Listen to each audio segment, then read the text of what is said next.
Sono uno dei geografi del team della ricerca Atlas Veronetta. Il nostro lavoro si è concentrato in 4 ambiti precisi. Il primo, che è partito già nell'autunno del 2016, ha riguardato un'attività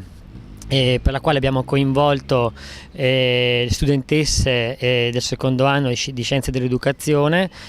facendo loro fare un'attività sul campo, sul quartiere di Veronetta. Io ed Emanuela Gamberoni abbiamo coinvolto circa 80 studentesse, facendo loro scoprire un po' il quartiere e facendo in modo che a gruppetti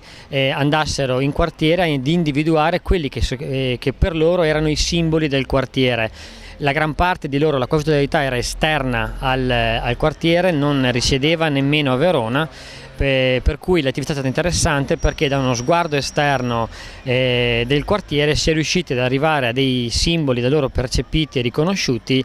molto interessanti, che proprio per l'inizio dell'attività nostra di analisi sul quartiere. Come seconda attività abbiamo poi seguito la parte antropologica relativa alle centralità e ai confini percepiti del quartiere, elaborando una cartografia che ha permesso di evidenziare quelle che per gli intervistati era poi il vero quartiere di Veronetta, quello bene o male percepito. Come terza parte stiamo attualmente, è in corso appunto questa analisi del quartiere attraverso dati demografici e statistici, utilizzando dati del Comune di Verona e l'Ufficio Statistica. Si cerca appunto di vedere un po' il cambiamento di Veronetta negli ultimi 20 anni e come sta evolvendo proprio il quartiere in questo lasso temporale. Ed infine, più recente, questa è un'attività che si farà con i bambini delle scuole primarie e secondarie di primo grado di Veronetta, a fare delle domande precise ai bambini e ai ragazzini per capire il punto di vista del quartiere di Veronetta visto dai più piccoli, che saranno poi gli adulti di domani. Sono Valentina, rappresento il gruppo di antropologia che assieme al gruppo di geografia a sua volta rappresenta il Dipartimento CUCE all'interno del progetto Atlas. In particolare il gruppo di antropologia è stato impegnato in 2 momenti specifici della ricerca di campo qui a Veronetta. Nel primo momento ci siamo concentrati nella definizione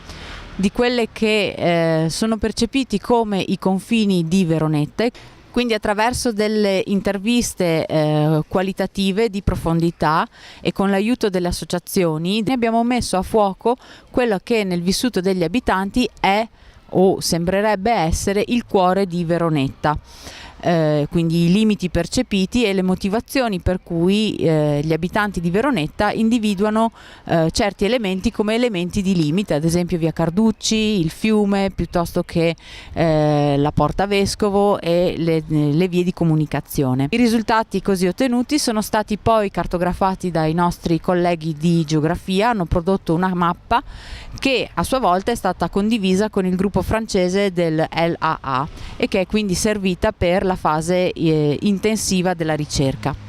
Nella seconda fase estensiva, che è partita in questo periodo, ci concentriamo invece maggiormente sulle centralità del quartiere, ovvero quei luoghi quotidiani nei quali avvengono gli scambi, gli incontri, le occasioni per condividere un momento con gli altri abitanti del quartiere. In seguito i materiali raccolti verranno poi sistematizzati e rielaborati con una cartografia al fine poi di condividere nuovamente questi materiali con il gruppo francese che verrà a fare il workshop di giugno.